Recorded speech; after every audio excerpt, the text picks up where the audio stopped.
Hello everyone, welcome. Myself Dr. Jyoti Bhatia, neuropaediatric physiotherapist. देखिए friends, चलिए आज बात करते हैं ऑटिज़म की। Autism spectrum disorder.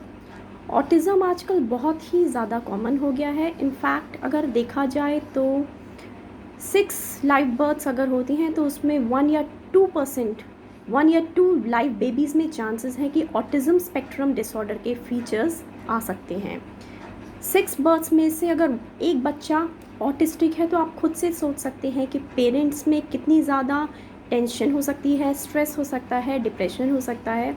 Autism spectrum disorder आजकल एक बहुत ही ज़्यादा टेंशन, डिप्रेशन, स्ट्रेस का कारण बन गया है पेरेंट्स के लिए, पीर्स के लिए, रिलेटिव्स के लिए।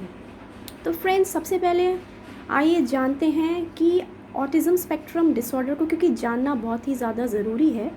अगर हमें शुरुआत में ही ऑटिज़म स्पेक्ट्रम डिसऑर्डर की बातें पता चल जाएंगी, उसके डिस्टिंक्टिव फीचर्स, क्लिनिकल फीचर्स सारे अगर हमें पता रहेंगे, तो स्टार्टिंग से ही अगर हम उसकी थेरेपीज़ कराएंगे, फिजियोथेरेपी हो गई, जॉइंट पोजीशन सेंस थेरेपी हो गई, बिहेवियरल थेरेपी हो गई, occupational therapy, acupressure therapy, color therapies, lots of alternative therapies are there which will help your child to get out of this disorder.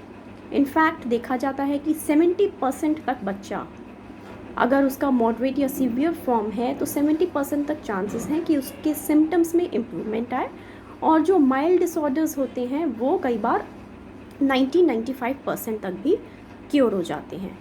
देखिए friends, autism का कई बार ऐसा होता है, पहले तो हम इसके टाइप्स डिस्कस कर लेते हैं। जो फर्स्ट हमारा ऑटिज़म का टाइप है उसमें आता है हमारा mild level 1 autism, that is mild autism. Mild autism में क्या होता है कि क्लिनिकल फीचर्स कई बार कम होता है, आप लोग को पता नहीं चलता, बस कुछ साइंस ऐसे होते हैं जैसे कि स्पीच डिले हो रही है बच्चे की, वो बैबल्स नहीं कर रहा साउंड्स, ठीक है। माइल्ड ऑटिज़म में उसका आई कांटेक्ट भी रहेगा, वो कुछ अपना बताने की कोशिश करेगा, लेकिन उसमें स्पीच उसकी प्रॉपरली डेवलप नहीं होगी। और जो इसमें मेन सिम्टम है वो है कि उसका सोशल कम्युनिकेशन नहीं होगा। सोशली उसे कभी भी, जैसे उसका बर्थडे है या ज़्यादा गैदरिंग हो जाती है तो उससे वो घबरा जाएगा, एंगर शो करेगा और इरिटेबल बिहेवियर शो करेगा। So it is the level 1 autism.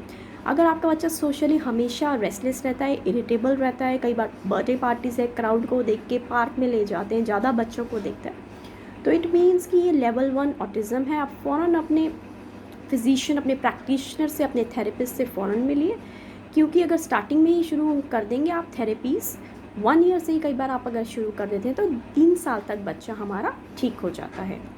जो सेकेंड टाइप ऑफ ऑटिज़म है वो है हमारा केनर्स डिजीज़। केनर्स डिजीज़ यानी कि सीवियर क्लासिक ऑटिज़म। इसमें सीवियर क्लासिक ऑटिज़म के साइंस मिलेंगे, जैसे कि बच्चे में आई कांटेक्ट नहीं है, ठीक है, बच्चा अपने, जब आप उसको बुला रहे हो नाम पे, वो रिस्पॉन्ड नहीं करता है, स्पीच उसकी डेवलप नहीं है, डिलेड स्पीच है, कॉन्स्टिपेशन की प्रॉब्लम उसको रहती है, कुछ ना कुछ फिंगर्स से ऐसे ऐसे करके एक्शंस करता रहता है।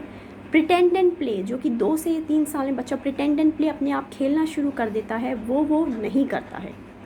कुछ भी चीज़ पेरेंट्स को अगर उसको बोलनी होती है पानी चाहिए, तो या तो फिर इंडेक्स फिंगर से पॉइंट करता है या फिर पेरेंट्स को वो हाथ पकड़ के लेके जाता है कि मुझे पानी चाहिए, दूध चाहिए, ठीक है। अंडरस्टैंडिंग उसकी बहुत ही ज़्यादा वीक होती है।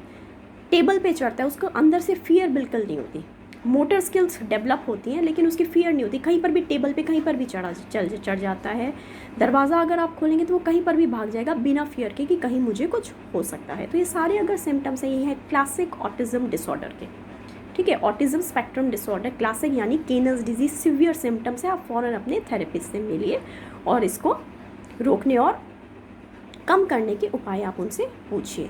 जो थर्ड टाइप का हमारा ऑटिज़म है वो है क्लासिकल परवेजिव डिसऑर्डर, या फिर हम कहते हैं इसको चाइल्डहुड डिसइंटीग्रेटिव डिसऑर्डर भी कह सकते हैं, जैसे CDD।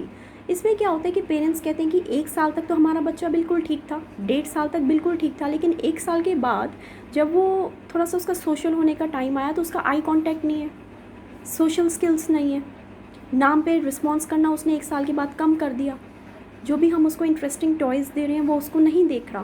तो ये साइंस हैं हमारे चिल्ड्रंस कॉन्सिस्टेंट डिसऑर्डर के, ठीक है, या कॉन्सिस्टेंट चाइल्डहुड डिसऑर्डर के डिसइंटीग्रेटिव बिहेवियर, डिसइंटीग्रेटिव उसका चेंज अचानक से आप महसूस करेंगे बिहेवियर में। ऐसा कई बार क्या होता है फ्रेंड्स कि कोई सीजर आ जाए बच्चे को, उसमें भी ऐसे साइंस शो हो जाते हैं। अगर उसकी इलेक्ट्रिकल जो ब्रेन की एक्टिविटी है वो बढ़ जाए, तो कभी कोई दौरा पड़ा हो, उस वजह से भी ऐसा हो सकता है कि 1 साल के बाद कोई चाइल्ड में इस तरह के चाइल्डहुड डिसइंटीग्रेटिव डिसऑर्डर यानी कुछ ऑटिज़म के साइंस आ जाएँ। ठीक है।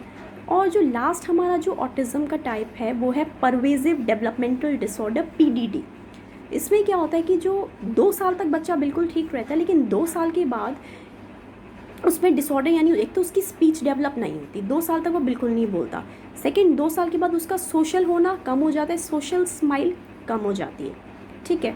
थर्ड क्या होता है कि इस वाले टाइप में उसके माइलस्टोन्स डिले होते हैं। बाकी 3 टाइप्स में पेशेंट जो चाइल्ड है आपका, उसके मोटर स्किल्स बिल्कुल इंटैक्ट रहेंगे, लेकिन थर्ड वाले टाइप में उसके माइलस्टोन्स डिलेड होते हैं। 16 मंथ्स या फिर 18 मंथ्स में वो चलना शुरू करता है।